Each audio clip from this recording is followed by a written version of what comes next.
खबर, यूक्रेन ने सदियों पुरानी परंपरा को तोड़ दिया। ऑर्थोडॉक्स ने 25 दिसंबर को क्रिसमस मनाया। हर साल रूस में 7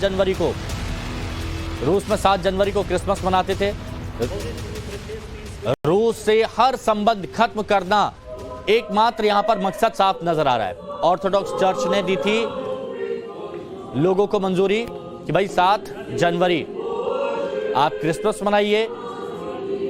संघर्ष विराम की भी बात की गई थी और ये देखिए 7 जनवरी को क्रिसमस मनाया जा रहा है। लेकिन जब संबंध खत्म करने होते हैं तो पूरी तरह से खत्म किए जाते हैं और यूक्रेन ने यही किया। यूक्रेन ने सदियों पुरानी जो परंपरा है उसको तोड़ दिया। 25 जनवरी को ही क्रिसमस मना लिया। 7 जनवरी को जो सीज फायर करना था वहां पर बमबारी कर दी।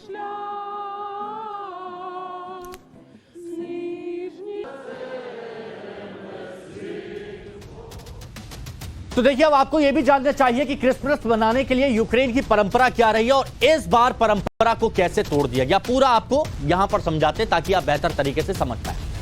अब आप इस बात को समझिए, यूक्रेन ने परंपरा तोड़ी, रूस से रिश्ता टूटेगा कि नहीं टूटेगा ये आप समझिए। तो यहां पर आप देखेंगे यूक्रेन ने इस साल सदियों पुरानी क्रिसमस परंपरा को तोड़ दिया। क्यों? रिश्ता टूटा तो परंपरा क्यों निभाए। यूक्रेन में पहली बार 25 दिसंबर को क्रिसमस मनाया गया। इससे पहले 25 दिसंबर को क्रिसमस नहीं मनाया जाता था। अब तक रूस और यूक्रेन 7 जनवरी को क्रिसमस मनाते थे। आज 7 जनवरी है, क्रिसमस मनाया जाता था, लेकिन नहीं, 25 को ही मना लिया।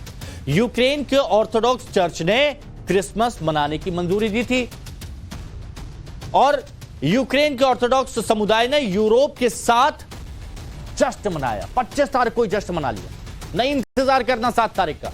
रिश्ते खत्म। रूस से हर संबंध खत्म करने के लिए यूक्रेन ने पुरानी परंपरा जो चली आ रही थी, पुरानी परंपरा, वो तोड़ दिया। रूस कुछ नहीं मान रहा तो यूक्रेन क्यों रिश्ते निभाए। यूक्रेन ने बोल दिया हम भी नहीं निभाते रिश्ते, आप मनाइए 7 तारीख को, लेकिन हम 25 को ही मनाएंगे। और जो आपने सीज फायर का कहा था, सीज फायर अपने पास रखिए, हम तो बमबारी करेंगे, ये यहां पर कर दिया। यानी जो एक समुदाय करीब 2000 सालों से एक साथ क्रिसमस का जश्न मनाता था, वो भाईचारे का सफर 2022 में टूट गया।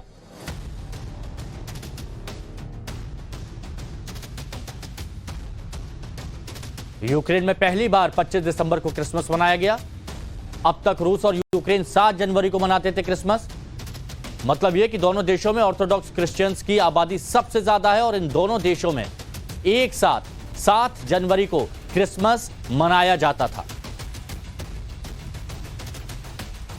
युद्ध की वजह से दूरियां इतनी बढ़ गई कि यूक्रेन के पैट्रियार्क ने यूक्रेन के ऑर्थोडॉक्स क्रिश्चियंस को यह मंजूरी दे दी कि वो 25 दिसंबर को जश्न मना सकें, यानी कि वो दिन जिस दिन यूरोप के कैथोलिक और प्रोटेस्टेंट जश्न मनाते हैं, और उसी दिन अब ऑर्थोडॉक्स क्रिसमस मना सकते हैं।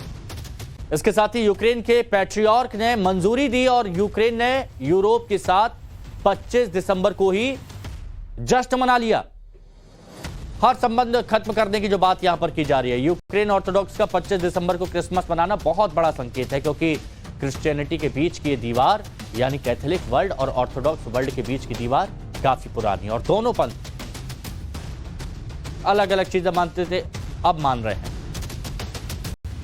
और चलिए अब आपको 2 तस्वीरें हम दिखाते हैं। 2 तस्वीरें, धर्म एक, परंपरा एक, लेकिन क्रिसमस अलग अलग। यूक्रेन ने 25 दिसंबर को क्रिसमस मना लिया, जबकि रूस में 7 जनवरी यानी आज क्रिसमस मनाया जा रहा है। ये परंपराएं अब अलग अलग हो गई। धर्म एक, सब कुछ एक, त्योहार एक, लेकिन अब क्रिसमस अलग अलग।